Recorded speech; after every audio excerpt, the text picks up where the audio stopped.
Ladies and gentlemen, boys and girls, children of all ages, Ari and Big Mike are proud to present the greatest podcast in the world. No snowflakes allowed and summer is coming.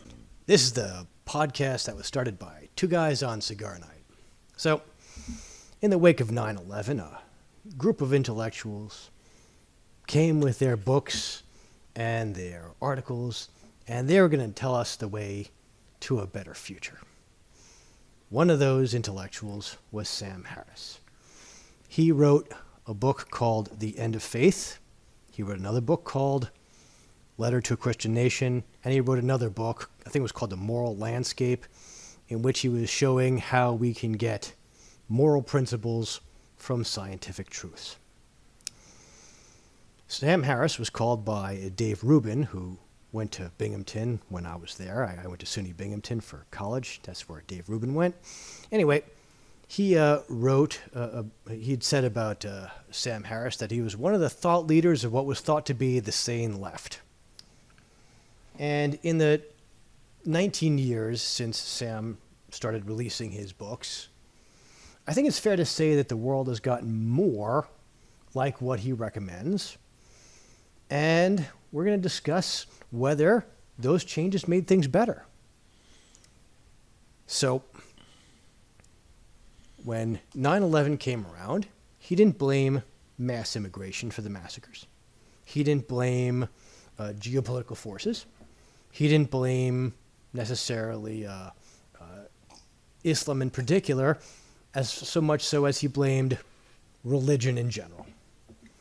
And in the 19 years since he wrote that book, religion has been slowly eroding in our country.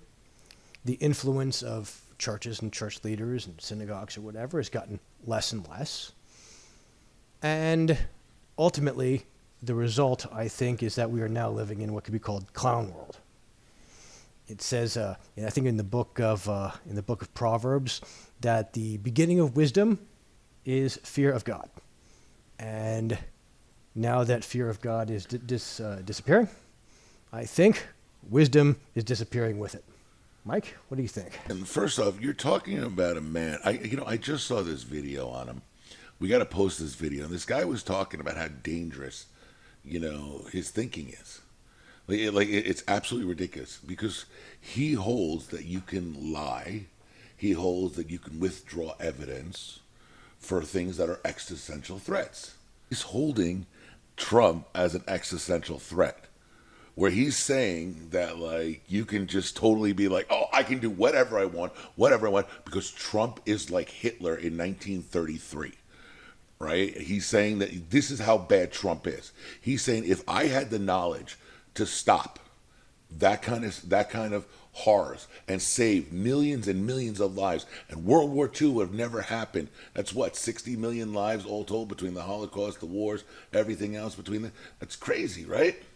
If I could have stopped that by just saying a few little lies, withholding some evidence, why not? When you see these lists of logical fallacies, right? You have all sorts of logical fallacies. They have fancy Latin names to make people sound smart when they use them, like ad hominem, tu quoque, red herring, whatever. Hoity-toity bullshit. Exactly. There's exactly one logical fallacy.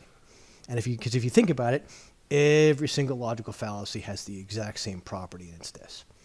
An argument is weak and manipulative to the extent that it is arbitrary. So anytime you inject any arbitrariness into an argument, you're making it weaker. In terms of what Sam Harris does, is proclaiming something an existential threat has an amount of arbitrariness to it. And saying that President Trump was an existential threat to what I do not know is as arbitrary as it gets. I mean, here's a guy who brought to this country prosperity after 8 years of Obama. He brought peace after Russia was rattling its swords against Ukraine. He brought peace in the Middle East after an eternity of Arab countries rattling their swords against Israel. We were getting peace and prosperity. And Sam Harris is calling that an existential threat. And instead, we need to have the doddering old head of an organized crime family who may or may not be in, getting money from shady international sources. That's who should be running the country, not the guy who brings peace and prosperity. So no matter what happens, what you see is that this guy you can label anything an existential threat. If you can label Trump an existential threat, you can say it about anything. But I got a question for you. Can you give me a proper definition of an existential threat? Because, like, in my mind, an existential threat would be like something that is going to wipe out all of mankind, right? That's an existential threat. Like, am I missing the definition or something? Because I'm as you're talking, I'm trying to understand what exactly is he seeing as an existential threat. That's actually an excellent question. I remember listening to an interview with Michael Crichton, who's one of my favorite authors. And he was talking about trying to write the book State of Fear. And he was trying to come up with a genuine existential threat, something that he could really see destroying like all of life on Earth. And he checked out Chernobyl, and that didn't quite work for a bunch of reasons, even if you had a Chernobyl times 1,000. He had all sorts of other different things that would be destroy all of human life on Earth. He couldn't think of a single thing. So he didn't write his book about a genuine existential threat. What he did was he wrote a book about people trying to fake a giant existential threat to humanity. And kind of like COVID?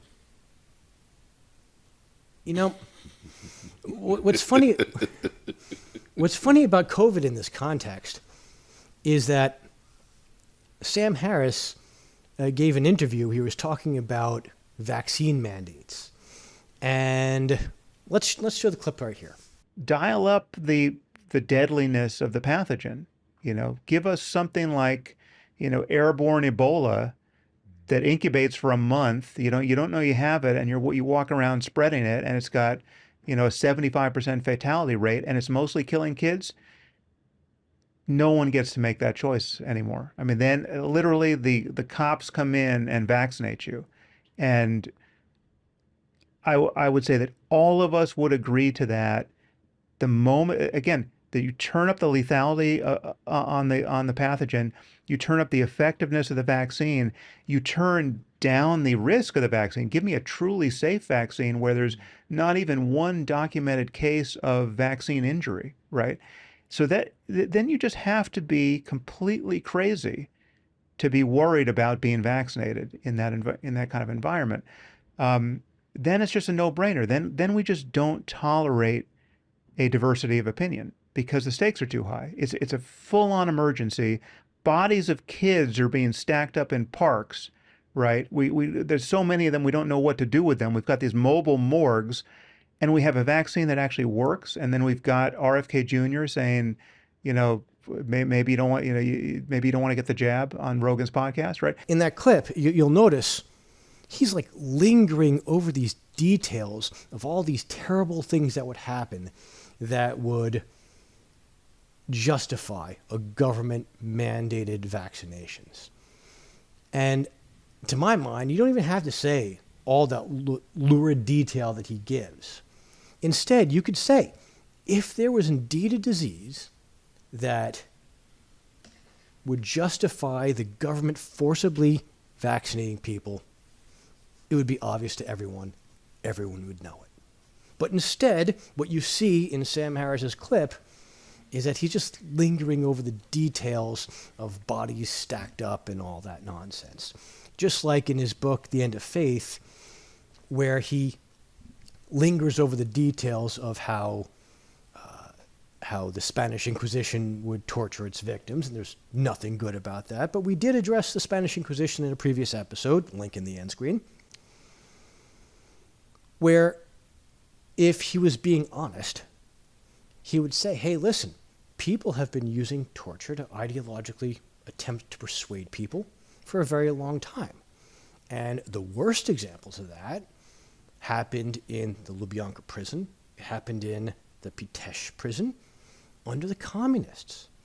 And they were not restrained by any belief that God was watching them. And their tortures were orders of magnitude worse than anything that the Spanish ever cooked up. In those videos that we put down here, they're going to show how he agrees to lie and to cheat and to hide things and to manipulate you so you do what he wants. Well, quite a long time ago, Nassim Taleb, one of my favorite authors, had this guy's number. I'm just going to read what he had to say about Sam Harris. Well, before I do, I'm going to preface it. Christianity is based on the golden rule. Do unto others as you would have them do unto you. Judaism has a different take on it. We have what is sometimes called the silver rule in the Talmud and Tractate Shabbos. Hillel articulates the silver rule, which is that which is hateful to you, do not do unto other people. And that is the rule I try to live my life by, being a Jewish. And Nassim Taleb talks about how when we argue, we should apply at least the silver rule. Let us get deeper into the application of the silver rule in intellectual debates. You can criticize either what a person said or what a person meant. The former is more sensational, hence lends itself to more readily to dissemination. The mark of a charlatan, say the writer and pseudo-rationalist Sam Harris, is to defend his position or attack a critic by focusing on some specific statement. Look what he said, rather than blasting his exact position. Look what he means, or more broadly, look what he stands for the latter requires an extensive grasp of the proposed idea. Note that the same applies to the interpretation of religious texts, often extracted from their broader circumstances. It is impossible for anyone to write a perfectly rationally argued document without a segment that, out of context, can be transformed by some dishonest copywriter to appear totally absurd and lend itself to sensationalization, so politicians, charlatans, and more disturbingly journalists hunt for these segments. I think it's nowhere better illustrated than in his comparison between Eastern religions and Western religions. What Harris has done in his books and in his talks is he goes through the holy texts of Judaism, Christianity, and Islam and says, look what they say, look what they say, look what they say. Well, but Jesus also said things like in Luke 19, anyone who doesn't want me to reign over him, bring him before me and slay him before me. The video that we showed before shows how he took a passage from the book of Luke in the New Testament and quotes it accurately, but not what the gospel meant. Context. Exactly. But even giving the correct context within the book is not enough. He praises Eastern religions as against Western religions as being superior, more enlightened, more this, more that. But not a lot of Westerners know really that much about Eastern history. I mean, how much do you know about, say, I don't know, the Qin dynasty versus the Qing dynasty in China? No, I don't. They were separated by something like 1,500 years. I mean, right, but see, here's the thing, though. Now, I never got the Chinese dynasties in my high school. I'm just going to be honest; that wasn't a priority. Okay, right. And hold on. But they did the dynasties in the Old, Middle, and New Kingdom of Egypt, right? But guess what? You ask me the name of any dynasty, here's what I'll tell you. Old, Middle, and New Kingdom. That's what I'll remember. I'll remember that there were 3 separate kingdoms. I don't know why. But you know what? The Egyptians lasted for 3,000 years, their empire. Okay, so. And the Chinese have been around for 5,000 years, and their culture has remained remarkably stable through that time. So even though we have all these Chinese dynasties, the amount of dramatic change that we see from going from, say, the Greeks to the Romans to the Vikings to the High Middle Ages to the Renaissance, that kind of amount of cultural change just isn't there the same way in China. And if you look at the names of the emperors, right? You're not going to know the difference between all these Chinese emperors because their language and their names are so foreign to us, and they just use sound to communicate meaning in ways that we don't in the West, that people get really confused. I've studied quite a lot of Chinese history, and it's just very, very different from Western history. But if you take a look at these Eastern mystical texts or whatever, and you conclude that it would produce a particularly peaceful society, I would say that, World War II was the biggest war in history. Do you know what the second biggest war in history was? The guess that everybody usually goes to is World War One. No, but it's not even in second place. No, I don't think that would be because I mean, you had the Huns who went through all of Asia. You had Alexander the Great go from Macedonia to India. These are okay. All right. The following. I'm a bit of a history nut. Okay. Right. The following wars in the East had more casualties than World War One. The Mongol conquests, the An-Lushan Rebellion, the Three Kingdoms War, the Taiping Rebellion, the transition from the Ming to Qing dynasties. See, that one I actually knew, the Ming to Qing. Okay. You see, but the thing is, these giant wars that happened in the East, most of them were in the pre-gunpowder era, and all the killing had to be done by hand. So I'm not saying that the Chinese are particularly warlike people. I'm not saying that they're particularly vicious people. What I am saying is you can't look at holy texts and say, oh, that's going to be a peaceful kingdom and that's going to be a non-peaceful kingdom, because what people's faith and people's way of looking at the world means and how it translates into their behavior is a lot more complicated than just looking at a text and saying this is a good text and this is a bad text.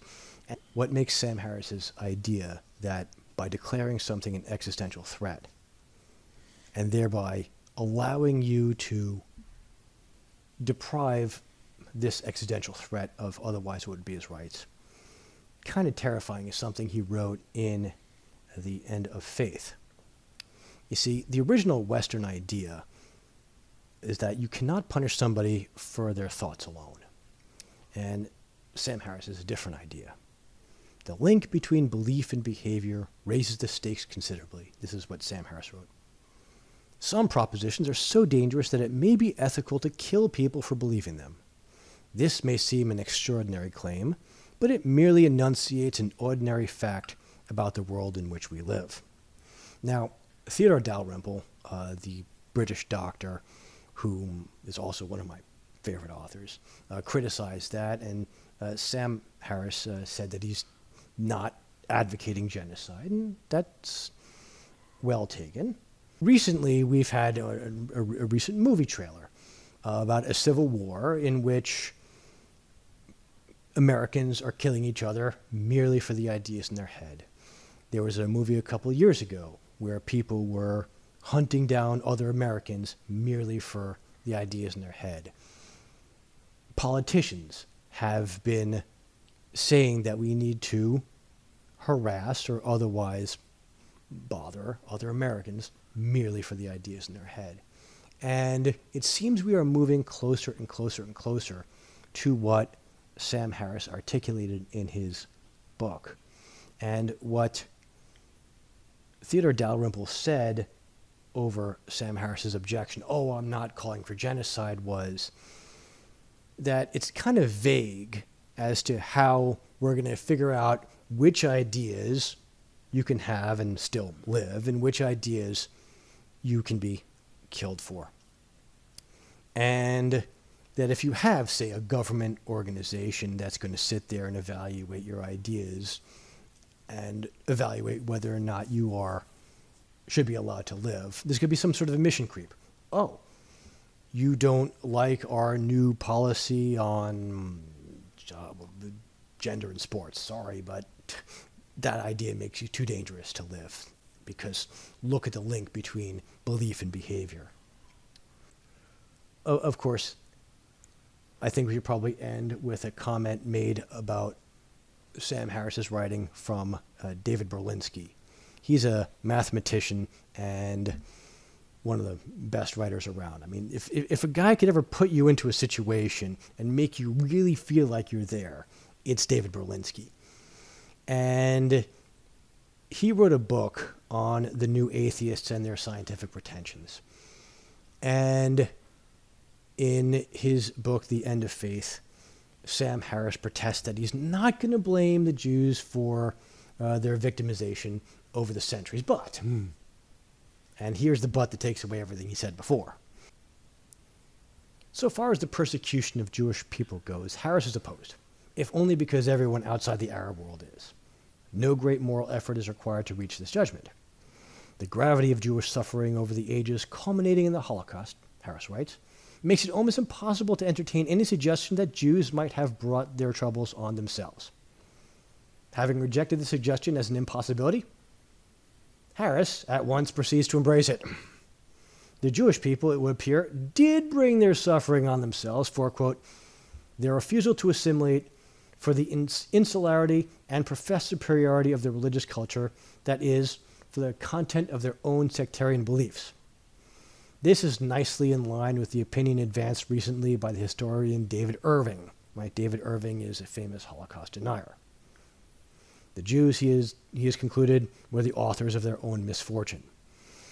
So, again, what Sam Harris is doing is he is taking a very, very closed reading of the Jewish religious texts that he is familiar with. I doubt he's a student of the Talmud. And he's looking at it in isolation from everything else. It's not like he interviewed a bunch of Orthodox rabbis and said how these beliefs manifest in a life and what the mission of the Jewish people is according to the traditional Jewish understanding. It's not like that is what happened. It's like a close reading of the text, looking for ways to trash it. And that is not a way towards enlightenment. That's a way of writing polemic. All right, y'all. I thank y'all for listening. Don't forget to just subscribe and like and share us out. Show us to the world. Don't forget, Ari's books. The links will be here somewhere. And, y'all have a good morning, good afternoon, and good night, and enjoy the rest of your day. Arnold Nguyen was lucky. An incident in college opened his eyes to the torrent of lies emanating from the universities, Hollywood, and the corporate press. It was quite simple, really. A professor insisted that a white supremacist hate monger was broadcasting daily to the American people.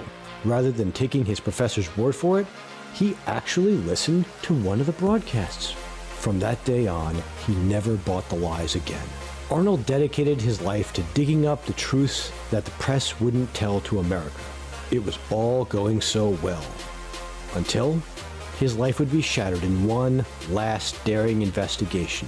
It was a turning point that would bring him face to face with the man who would change the course of his life and the life of our nation.